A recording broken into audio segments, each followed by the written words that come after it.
model. Assalamualaikum warahmatullahi wabarakatuh. Perkenalkan, nama saya Gon Christian Pangaribuan dengan NPM 257824040 dari kelas Teknologi Rekayasa Internet 2B. Pada kali ini saya akan melakukan praktikum yaitu CCNA atau jaringan komputer pada modul 3. Di sini pada modul 3 yaitu tentang protokol dan model. Kebetulan di bagian saya yaitu di 3.1 di tentang peraturan. Nah, pertama di peraturan ini adalah ada dasar-dasar komunikasi. Nah, jadi jaringan itu bervariasi dalam ukuran, bentuk, dan fungsi. Jaringan bisa serumit perangkat yang terhubung melalui internet atau sesederhana dua komputer yang terhubung langsung satu sama lain dengan satu kabel.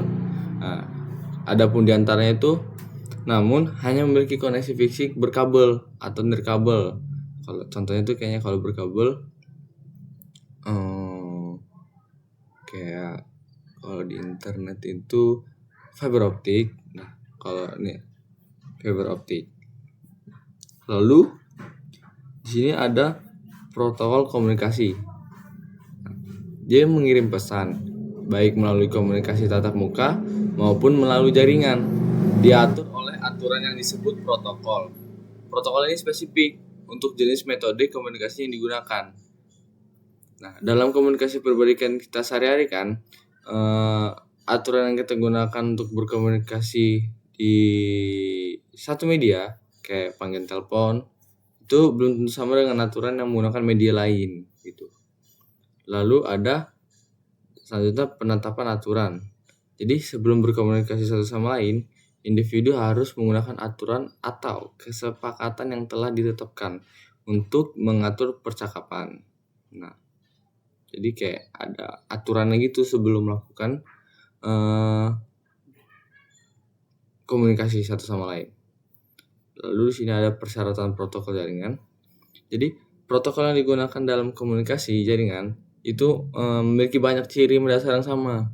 Selain mengidentifikasi sumber dan tujuan, protokol komputer dan jaringan mendefinisikan detail bagaimana pesan ditransmisikan melalui jaringan protokol komputer umum. Mencakup persyaratan berikut, yaitu pengkodean pesan, pemformatan dan enkapsulasi pesan, ukuran pesan, pengaturan waktu pesan, opsi pengiriman pesan. Lalu ada pengkodean pesan. Selanjutnya ada pemformatan dan enkapsulasi pesan.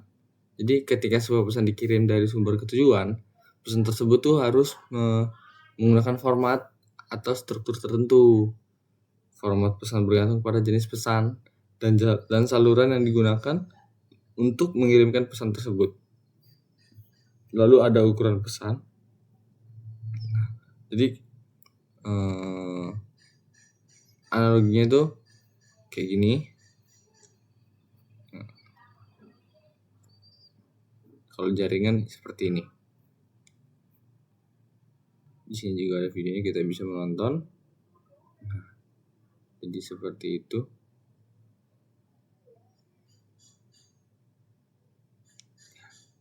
Analoginya seperti itu. Lalu ada pengaturan waktu pesan. Pengaturan waktu pesan juga sangat penting dalam komunikasi jaringan. Ada yaitu dengan kontrol aliran, batas waktu respon, metode akses. Lalu ada opsi pengiriman pesan.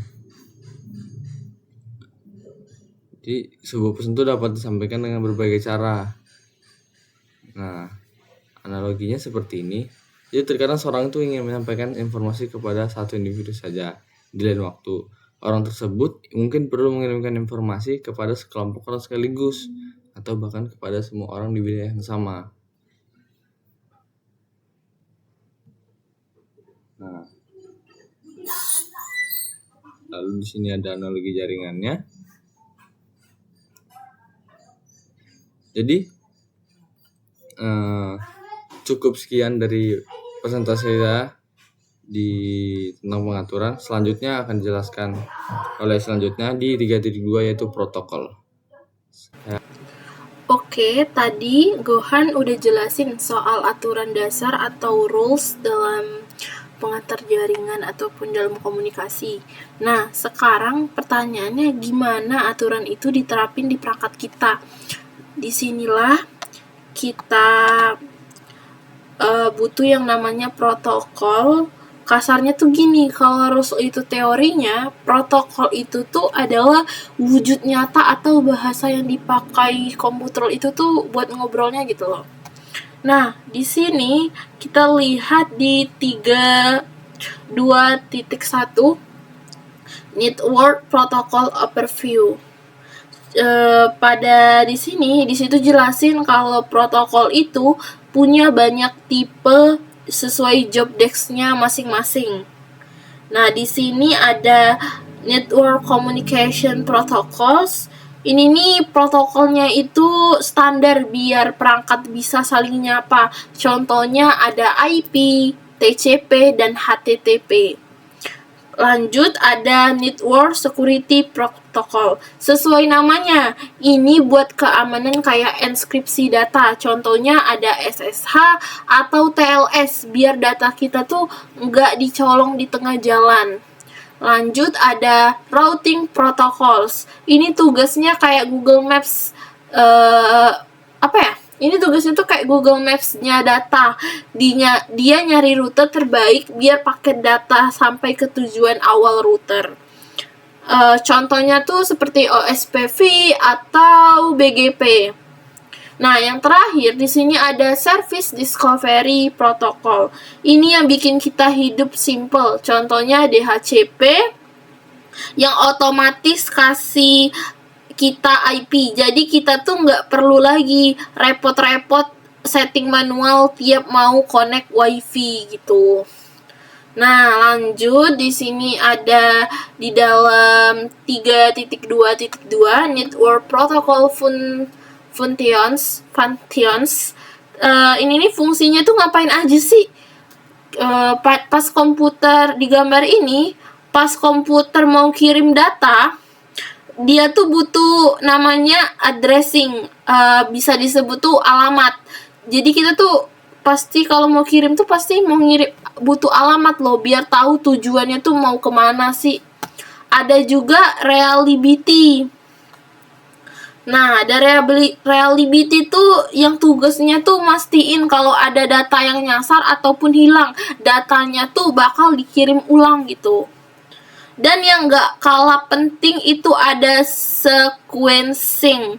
Jadi datanya itu dikirim gak gelondongan tapi dipotong kecil-kecil. Nah, protokol inilah yang kasih nomor urut biar pas sampai di tujuan datanya tuh bisa disusun lagi dengan benar. Gitu. Nah, di sini lanjut yang terakhir 3.2.3. Di sini ada protokol interaction. Kita bisa lihat gimana protokol ini kerjanya tuh barengan. Mereka itu kerja dalam satu stack atau tumpukan gitu.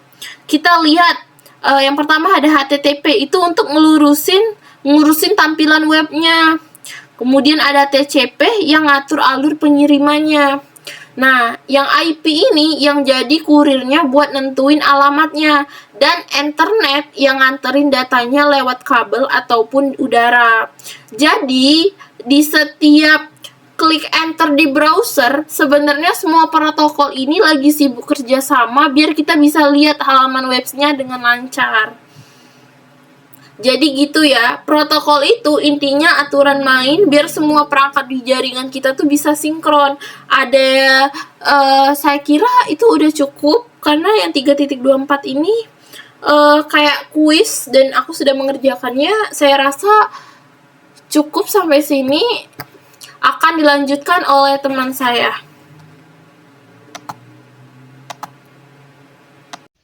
Assalamualaikum warahmatullahi wabarakatuh. Perkenalkan, seperti yang kau Hidayah, S258 di sini saya akan hands on tentang modul 3. Nih, di modul 3 ada protokol switch. Bentar guys, kita translate biar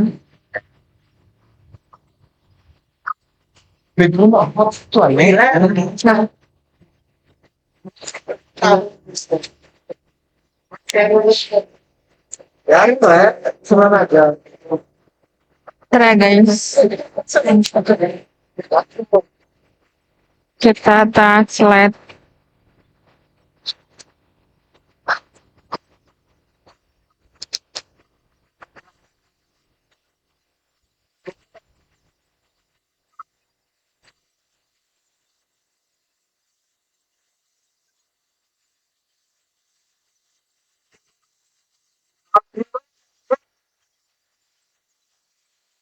Nah,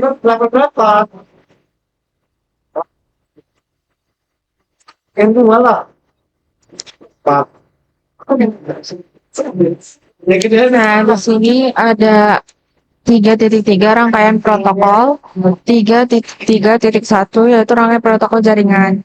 Dalam banyak kasus protokol harus dapat bekerja sama dengan protokol lain agar pengalaman online dapat dibutuhkan untuk komunikasi jaringan. Rangkaian protokol dirancang untuk bekerja sama secara mulus. Jadi rangkaian protokol ini sekelompok protokol yang saling terkait dan diperlukan untuk menjalankan fungsi komunikasi. Dan salah satu cara terbaiknya yaitu visualisasikan bagaimana protokol dalam satu rangkaian berintegrasi.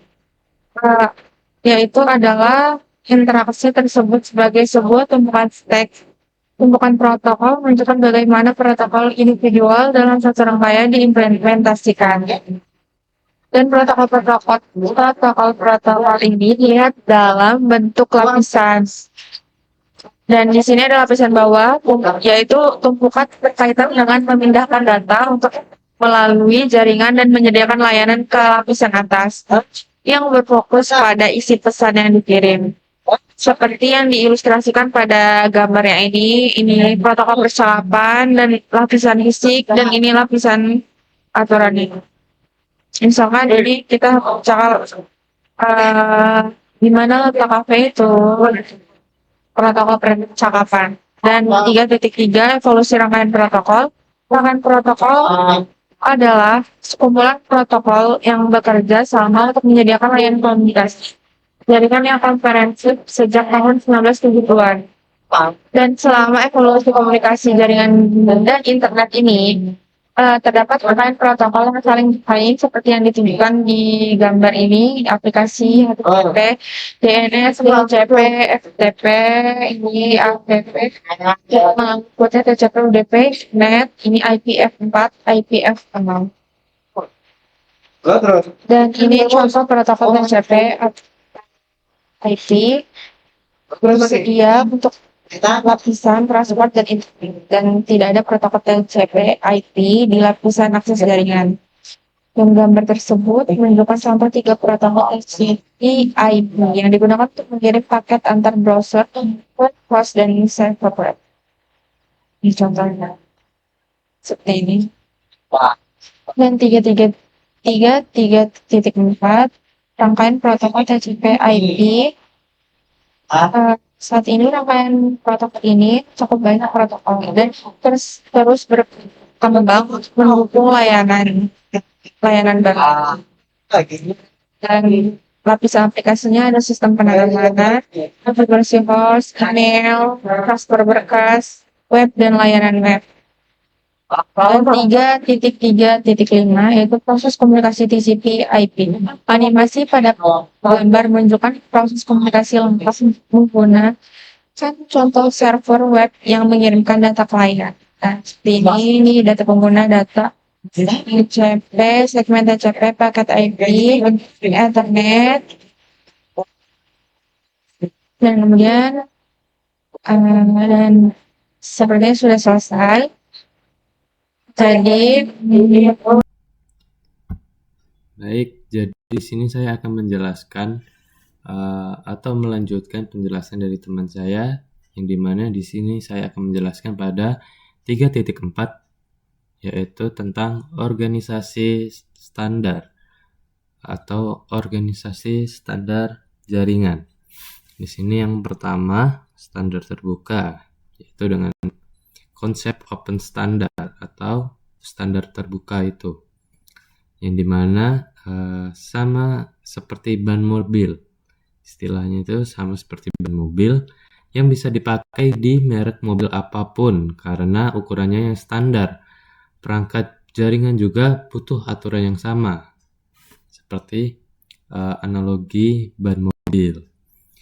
Yaitu yang kedua, keuntungannya adalah mendorong interoperabilitas. Perangkat beda merek juga bisa menyambung persaingan sehat dan mencegah satu perusahaan memonopoli pasar. Contoh nyatanya yaitu laptop Apple bisa buka web dari server Linux karena keduanya pakai standar yang sama, yaitu TCP dan IP.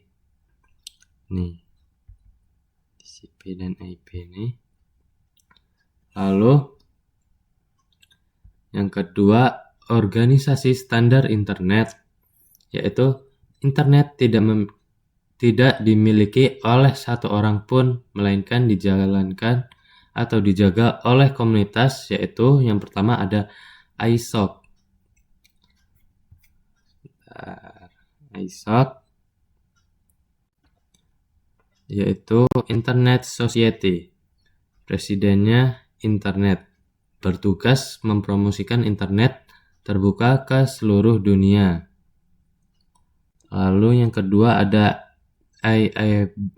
EIB atau Internet Architecture Board, yang dimana dia berfungsi sebagai manajemen tingkat yang mengawasi standar secara keseluruhan. Lalu yang ketiga ada IETF atau Internet Engineering Task Force. Ini adalah bagian yang paling teknis, yaitu mereka membuat dokumen RFC atau Request for Comments yang berisi aturan main protokol internet. Lalu yang terakhir ada IRTF. Ada IRTF atau Internet Research Task Force yang bertugaskan untuk fokus ke riset masa depan seperti keamanan tingkat tinggi atau kriptografi. Lalu yang ketiga, yang ketiga itu ada pengelolaan nama dan alamat atau ICANN dan IANA. Jadi tanpa mereka itu alamat internet akan berantakan. Di sini saya akan menjelaskan fungsi dari ICANN terlebih dahulu. Jadi ICANN itu berfungsi sebagai organisasi pusat yang mengoordinasikan pembagian IP address dan nama domain seperti .com atau .id. Lalu fungsi dari IANA atau IANA ini berfungsi sebagai cabang teknis dari ICANN. Dari ICANN ini yang mencatat detail kecil seperti nomor port dan membantu membagi blok alamat IP ke seluruh dunia. Lalu selanjutnya di sini saya akan menjelaskan standar elektronik dan komunitas.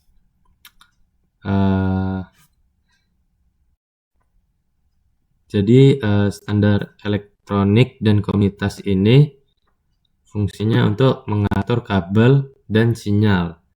Di sini ada yang pertama yaitu IEE atau IEEE yang berfungsi sebagai pembuat standar 802.3 Ethernet dan 802.11 Wi-Fi yang kita pakai sehari-hari atau kita pakai setiap hari. Ini nih kayak semacam internet ya atau wifi. Contohnya itu ada Biznet, ada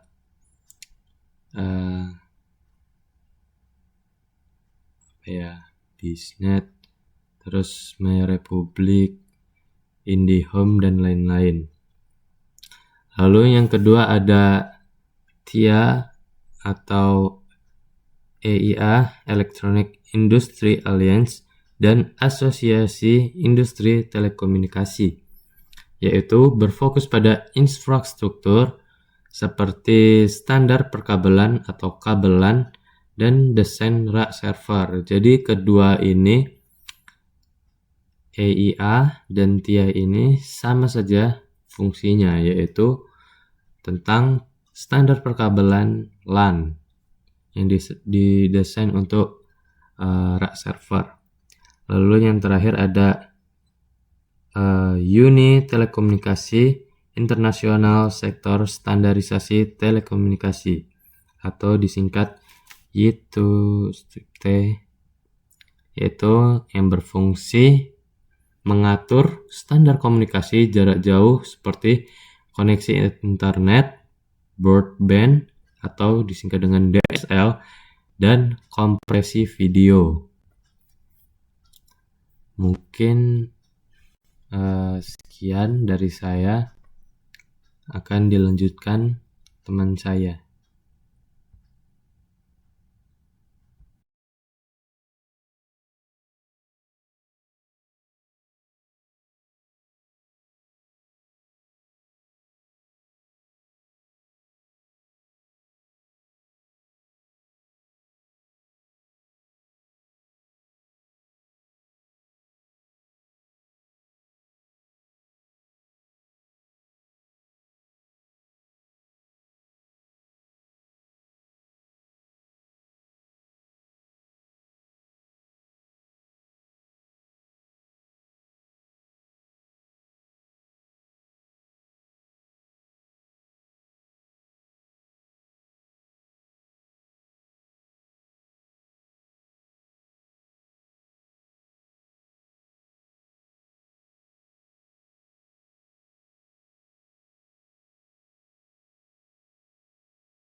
Jadi pada modul 6 kita membahas tentang enkapsulasi data.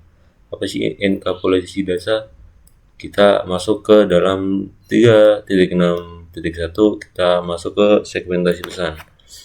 Jadi pada segmentasi pesan ini kita memahami model referensi OSI dan model protokol TCP atau IP yang sangat berguna saat di enkapsulasi gitu.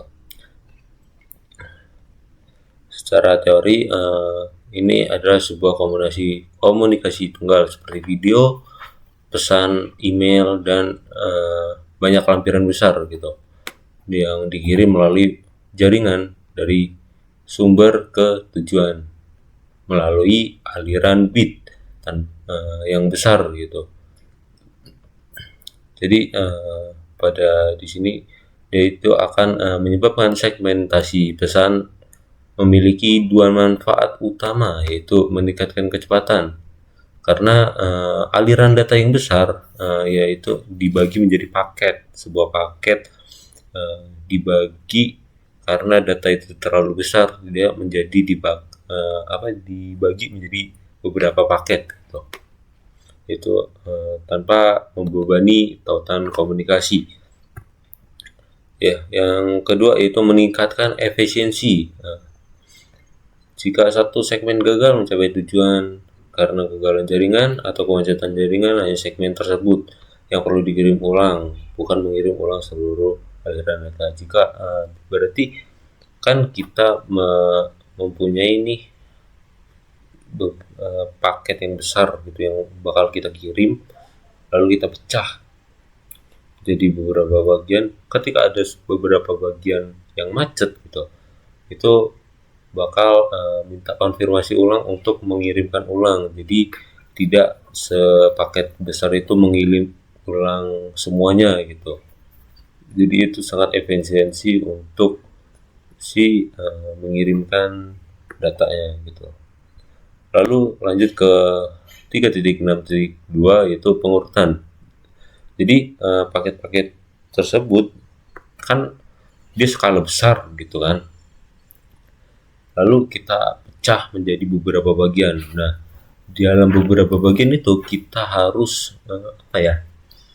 seperti di contoh di sini, yaitu kan kita mau mengirim surat 100 halaman nih. Itu kan terlalu besar gitu.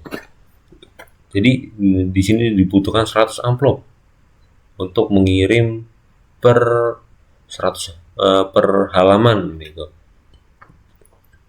Jadi biar memudahkan, dari 100 halaman ini di dalam 100 amplop kita memberi nomor tiap halaman atau tiap amplopnya yang kita masukkan gitu.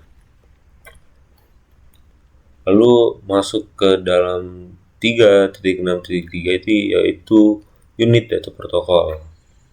Saat aplikasi diteruskan melalui tumpukan protokol dalam perjalanan untuk ditransmisikan melalui media jaringan, yaitu kita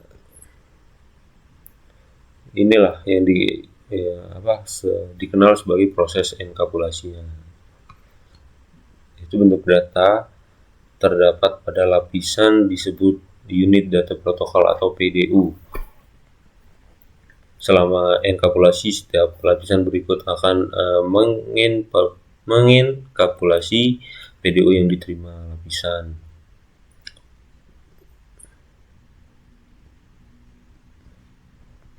Lalu pada 3.6.4 di sini ada contoh enkapsulasi. Saat pesan dikirim melalui jaringan, proses enkapsulasi bekerja dari atas ke bawah pada setiap lapisan.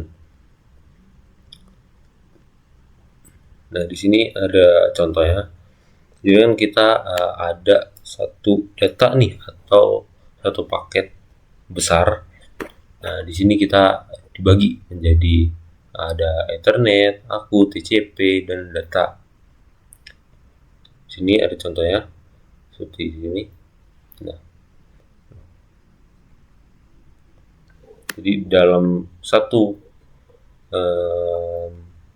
paket besar gitu. Nah, kita dibagi menjadi beberapa bagian, lalu kita lanjut. Nah, ini sebagian besar jalur yang bakal dilewatin karena dia dipecah belah menjadi beberapa bagian gitu. Nah, di sini contoh enkapsulasinya yaitu saat menerima. Nah, di data yang besar di sini yang bakal sampai ke tujuan, dia akan menerima beberapa dan dipecah untuk menerima satu segmen besarnya gitu. Dari yang awalnya kita pecah belah menjadi angka-angka di sini, lalu si tujuan dia menerima sesuai urutan, lalu dia akan memproses dan menjadi sebuah segmen yang utuh dari awalnya kita pecah belah untuk mengirimkan, untuk mempermudah gitu efisiensi, lalu si tujuan akan menerima beberapa terlebih dahulu dari paket-paket yang sudah kita pisah gitu, dan menjadilah dikumpulkan menjadi sebuah paket yang utuh gitu. Mungkin sekian penjelasan dari 3.6. Saya akhiri, wassalamualaikum warahmatullahi wabarakatuh. Assalamualaikum warahmatullahi wabarakatuh. Perkenalkan, nama saya Sulana Wijaya dengan FPM 25782113. Jadi di sini saya akan menjelaskan tentang modul 3. Nah, di sini ada bagian 3.7 ada akses data. Oke, di bagian ini ada alamat. Seperti yang baru saja Anda pelajari, segmentasi pesan dalam jaringan sangat diperlukan. Namun pesan-pesan yang telah disegmentasi tersebut tidak akan sampai ke tujuan jika tidak dialamatkan dengan benar. Topik ini memberikan gambaran umum tentang alamat jaringan Anda. Juga akan berkesempatan menggunakan alat WIRSAK yang akan membantu Anda untuk melihat lalu lintas jaringan. Di lapisan jaringan dan lapisan tautan data bertanggung jawab untuk mengirimkan data dari perangkat sumber ke perangkat tujuan, seperti yang ditunjukkan pada gambar. Protokol pada kedua lapisan tersebut berisi alamat sumber dan tujuan, tetapi alamat-alamat tersebut memiliki tujuan yang berbeda. Alamat sumber dan tujuan lapisan jaringan bertanggung jawab untuk mengirimkan paket IP dari sumber asli ke tujuan akhir yang mungkin berada di jaringan yang sama atau jaringan jarak jauh. Alamat sumber dan tujuan lapisan tautan data bertanggung jawab untuk mengirimkan frame dan tautan data dari satu ke kartu antarmuka jaringan NIC ke NIC lain pada jaringan yang sama. Sini ada fisik, bit pengaturan waktu dan sinkronisasi. Tautan data, alamat fisik tujuan dan asal jaringan, alamat jaringan logis tujuan dan sumber. Mengangkut nomor proses tujuan dan sumber port. Lapisan atas, data aplikasi yang dikodekan. Sini ada alamat logis lapisan 3. Alamat IP adalah alamat logis lapisan jaringan atau lapisan 3 yang digunakan untuk mengirimkan paket IP dari sumber asli ke tujuan, seperti yang ditunjukkan pada gambar. Misalnya sumber aslinya dari ini, dari PCI 192.168.1.110. Sini dia alamat IP sumber, terus pakai lapisan 3 dia alamat ini bagian ini. Terus ini pakai IP-nya dari router 1, pakai IP router 2, pakai IP ke tujuan server web.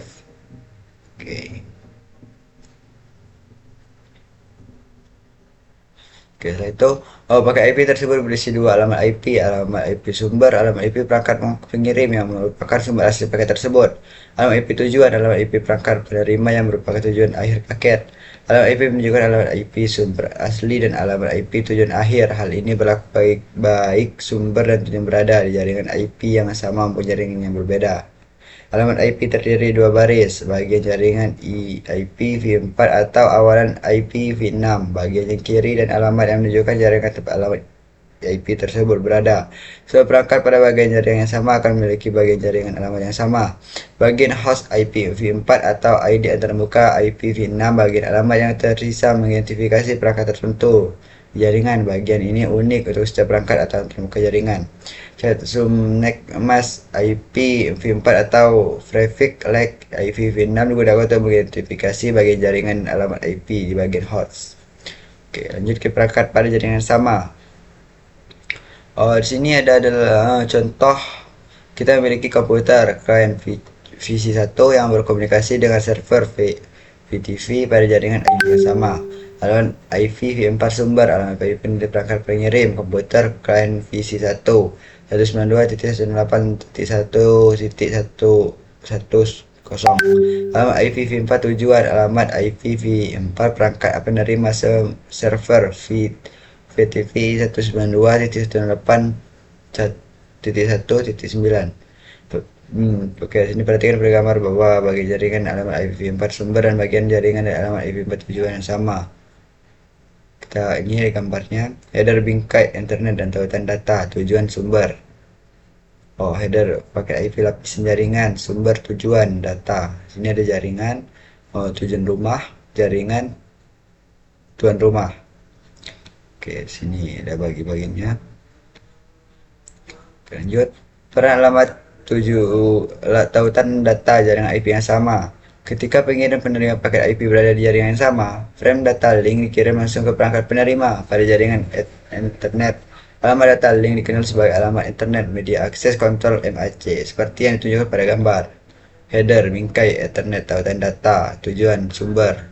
Header paket IP lapisan jaringan, sumber tujuan data. Ini ada ininya. PC1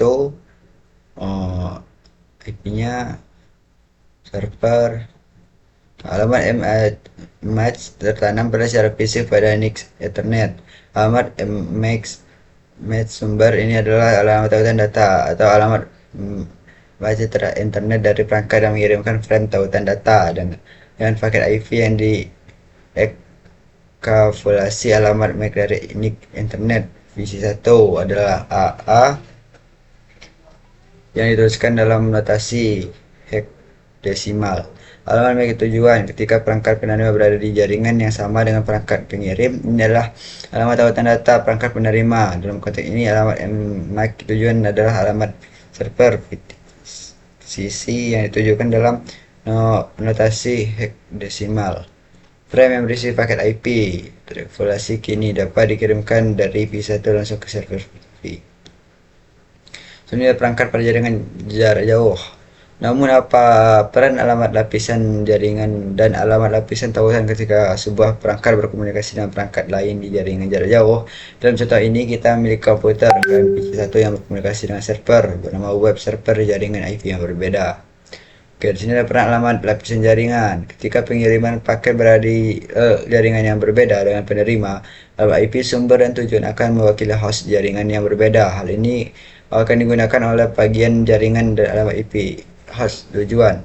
Alamat IPv4 sumber, alamat IPv4 dari perangkat pengirim komputer klien VC1 92.168.1.110. Alamat IPv4 tujuan, alamat IPv4 perangkat penerima server web 172.16.1.199. Perhatikan pada gambar bahwa bagian jaringan dari alamat IPv4 sumber dan alamat IPv4 tujuan berada pada jaringan berbeda. Ini ada header bingkai internet atau tautan data, tujuan sumber, header IP lapisan jaringan, ada sumber tujuan data. Sini V1, 1 atau 2 server web. Oke, ada gambar. Lanjut kita ke peran alamat lapisan tautan data berbagai jaringan IP. Ketika pengirim dan penerima paket IP berada di jaringan yang berbeda, frame dan link Ethernet tidak dapat dikirim langsung ke host tujuan. Karena host tersebut tidak dapat dijangkau langsung di jaringan pengirim, frame Ethernet harus dikirim ke perangkat lain yang dikenal sebagai router dan default gateway. Dalam contoh kita default gateway adalah R1 R2 memiliki alamat data link Ethernet yang berada di jaringan yang sama dengan PC1. Hal ini menggunakan PC1 untuk mencapai router secara langsung. Alamat match sumber, alamat internet dari perangkat pengirim PC1, alamat match antarmuka internet PC1 adalah AA. Alamat MAC tujuan ketika perangkat penerima yaitu alamat IP tujuan berada di jaringan yang berbeda dengan perangkat pengirim. Perangkat pengirim menggunakan alamat match internet dan gateway atau router dengan default. Dalam contoh ini, alamat match adalah alamat match adalah antarmuka internet R1 11 ini adalah antarmuka yang terhubung ke jaringan yang sama dengan P1 seperti yang terjadi pada gambar. Header bingkai internet tautan data, ada tujuan sumber, header paket IP lapis jaringan, sumber tujuan data. Sini ada P1, router 2, server web. Oke, di situ ada frame internet yang berisi paket IP terpopulasi kini dapat dikirimkan ke R1 R2 meneruskan paket tersebut ke tujuan yaitu server web. Ini dapat berarti bahwa R1 meneruskan paket tersebut ke router lain atau langsung ke server jika tujuan dari jaringan terhubung R1. Penting untuk mengonfigurasi alamat IP gateway default pada setiap host di jaringan lokal.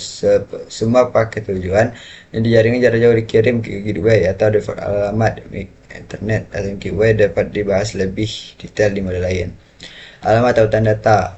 Alamat fisik layer 2 tautan data memiliki peran yang berbeda. Tujuan dari alamat tautan data adalah untuk mengirimkan frame tautan dari satu antarmuka jaringan ke antarmuka jaringan lain pada jaringan yang sama. Sebelum paket IP dapat dikirim melalui jaringan kabel dan kabel, paket tersebut harus dikonfigurasi dalam bingkai tautan data sehingga dapat ditransmisikan melalui media fisik. Klik step tombol untuk menginstalasi. Oke, di sini ada host router, sini ada ini ada contoh gambarnya. Sini ada router ke router, ada router ke server. Perbedaannya, oke. Saat paket IP bergerak ke host ke router, router ke router, dan akhirnya router ke host. Di setiap titik sepanjang perjalanan IP dieksploitasi dalam frame tautan data baru. Setiap frame dan tautan data berisi alamat tautan data sumber dari kartu Unix yang mengirimkan frame dan alamat tautan data ke tujuan dan kartu Unix yang menerima frame. Protokol layer 2 yaitu protokol tautan data hanya digunakan untuk mengirimkan paket dari NIC ke NIC pada jaringan yang sama. Router menghapus informasi layer 2 saat diterima pada satu NIC dan menambahkan informasi dan tautan data baru sebelum meneruskan paket keluar dari NIC tersebut menuju ke akhir. Paket IP dieksploitasi dalam bingkai tautan data yang berisi informasi dan tautan data berikut. Alamat tautan data sumber, alamat fisik NIC yang mengirimkan frame tautan data. Alamat tautan data tujuan, alamat fisik NIC yang menerima frame tautan data. Alamat ini bisa berupa router, host, berikutnya alamat perangkat tujuan akhir. Di sini dalam install WiresHack. WiresHack adalah perangkat lunak penganalisis protokol dan aplikasi packet sniffer yang digunakan untuk pemecahan masalah jaringan, analisis, pengembangan perangkat lunak dan protokol serta pendidikan. WiresHack digunakan sepanjang kursus untuk mendokumentasikan konsep jaringan dalam lab ini. Waduh. Oke, kita coba. Oke, di sini ada install WiresHack. Ini cara langkah-langkahnya. Background sekarang new. Ada request interaction, ada step-stepnya, cara menginstalnya. Oke. Cara penginstal. Maaf.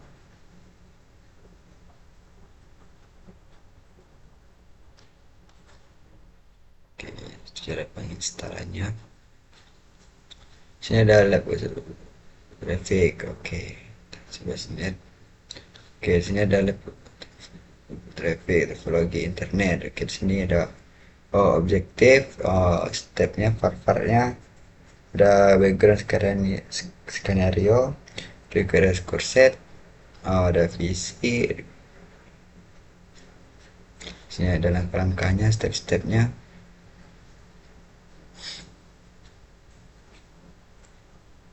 Oke, step step user. Oke.